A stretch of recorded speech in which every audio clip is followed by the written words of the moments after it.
Look, when I was a newbie brand owner 10 years ago, there were very specific things that I was doing that were wasting my time, wasting my money when I could have been growing my brand 10 times faster. Now that I'm 10 years into this journey and done over $1 million in sales, I look back on that and I realize all of the ways that I could have been doing things more efficiently. Now that I'm starting up a new brand for the second time, I'm gonna share with you all of the ways that I plan on being way more efficient to make sure that I'm not making the same dumb mistakes that most newbie brand owners make. The first huge mistake that I made as a newbie that took me so long to learn this lesson, it's embarrassing how long it took me, is it took me too long to outsource packing orders, managing my inventory, and doing all of the logistics for my company. This is really embarrassing to admit, but literally for the first 4 years, I packed every single order for my brand on my own, by myself. I wouldn't let anybody else come into my whole situation and get involved, and I had to do it all myself because I was just obsessed with the control around all of that. And you might be thinking, hey man, that's good. You put a lot of effort into each package as it went out. I'm sure your customers really appreciated that.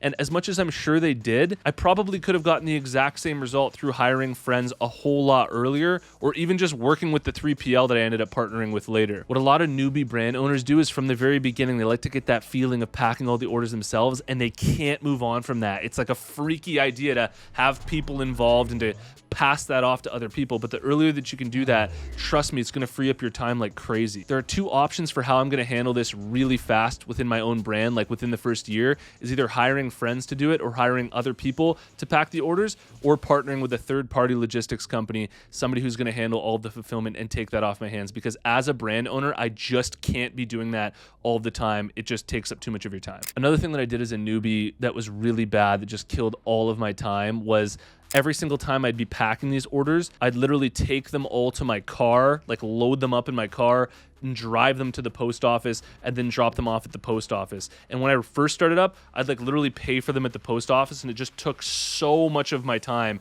having to do that every single week. The evolution from there was realizing that I can schedule pickups with these different carrier services. So Canada Post, Purolator, UPS, whatever you're using, they'll literally come to your house or wherever it is that you're working and pick up the orders from you so that you don't have to literally drive them to the physical locations. These are things that as a newbie you don't think are a huge deal, but when you start scaling up your brand, you realize you're going to reach these bottlenecks where you just can't grow any further because you're wasting so much of your time doing all these little tasks every single day, like packing all of the orders and driving them to the post office, when you could have been spending all that time marketing your brand and making it even bigger. And the third thing that I also did as a newbie that I definitely won't be doing this time is the inventory management of it all. So not only was I packing all the orders and taking them to the post office, but I was also driving to the screen printing facility that was making all of our clothing, getting all of the clothing, throwing it in the car, driving it home, organizing all the inventory on the shelves, driving myself absolutely bananas doing all of this stuff. And it's really the opportunity cost of all of this time that I'm spending doing this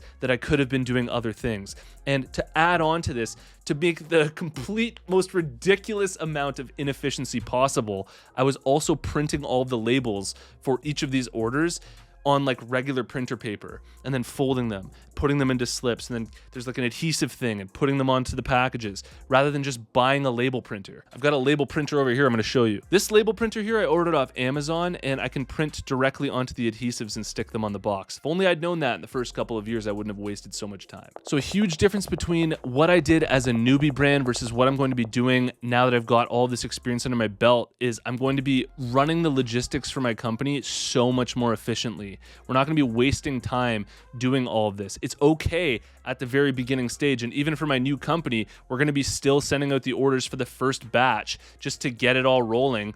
But once you get through that first part and you start building any momentum with your brand, it's really important that you grow the logistics side just as much as you're growing and scaling the marketing. Now, those were just the logistical components that I did wrong as a newbie brand owner. And in a second, I'm going to share with you all of the other components with marketing and designs and things like that I was doing wrong as well. But first, I want to let you know that Apparel Success is sponsored by my buds over at design.com. If you're not the best designer in the world, then head over to design.com/apparel success. Watch this. I'm going to use their AI logo generator tool and just type in the idea of my brand. Let's say it's a surf brand for people who live near the beach and live an outdoor lifestyle. You hit that enter button, it's going to come up with a name for your brand, Coastal Wave, and thousands of different logos for you. You scroll through this. I like this one. Click on it. Boom. I can use their editor to change the colors or change the sizes or add a slogan. And you can make a really legit looking logo super quickly. If you want to try this for yourself for free. Just head over to design.com/apparel success and you can get up to 88% off at checkout. Okay, so there are 4 more components that I did wrong as a newbie brand owner that I want to share with you here. The first one is reputation management. When I was starting up my brand, I was a bit of an idiot.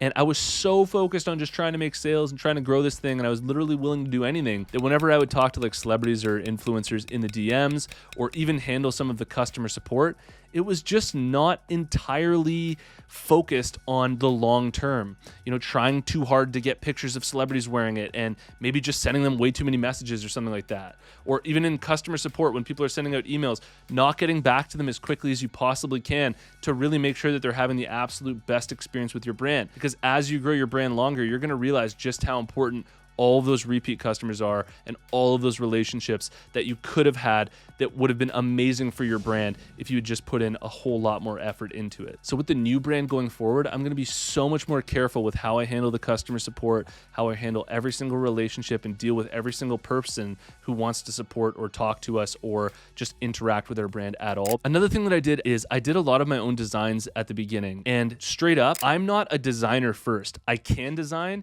if I really have to, but I know that there's a lot of extremely talented illustrators and designers out there, and I only realized this maybe like 4 or 5 years in, that hiring a truly talented designer can change everything for you in terms of the aesthetic of your products, how your brand's looking, and putting in that extra effort to hire a designer is a huge difference and a huge step up from a lot of newbie brands that are just like, whatever, the designs don't really matter, who gives a crap? So recognizing what I'm good at and focusing on that, which is the marketing, the social media content, the branding, and then hiring a designer to really do the illustrations for really sick designs on our clothing was a game changer and something that I'd wish I'd done sooner. And another thing that I did as a newbie brand owner that I'll be doing differently this time is I didn't batch content. So when I used to make content for social media, I would just kind of every day try and come up with ideas and just do content on the fly. And what ended up happening is I burnt out. You run out of ideas doing it like that, and your days are just like so scattered. Whereas when you batch content, this is what I realized maybe like 5 or 6 years in, I can shoot 21 TikTok videos in one day. And that's like 7 days worth of content, 3 posts a day. If I just bang all that out in one day, it frees up the other 6 days of the week to get other things done and to focus on other areas of the brand. Learning how to batch content so that you can really be truly consistent inside of your content is going to be a huge game changer from going from a newbie brand to one that's truly crushing it. The final thing that I'm going to be doing differently as an experienced brand owner is setting my time horizon much further into the future. When I first started, I got so hung up on needing sales in those first 3 months, 6 months. I got so down on myself when after 6 months, there weren't a whole lot of sales rolling in. And if I'd just been patient, I would have handled all of that so much better and just stuck with the process so much better. And with this new company, I realized that this might take 2, 3, 4, 5 years to build into something truly great. Setting that time horizon that far into the future makes it much more realistic and it makes it much more achievable that I'm actually going to hit that goal. I'd love to know in the comments which of these you feel like you've done as a newbie brand as well. What are the things that you feel you need to do better and improve? I read every single comment, so definitely drop a comment. If you like this video, hit the like button. And if you want to work with me and a community of other clothing brand owners, check out apparelsuccessmastermind.com. And I'll see you in the next one. Peace.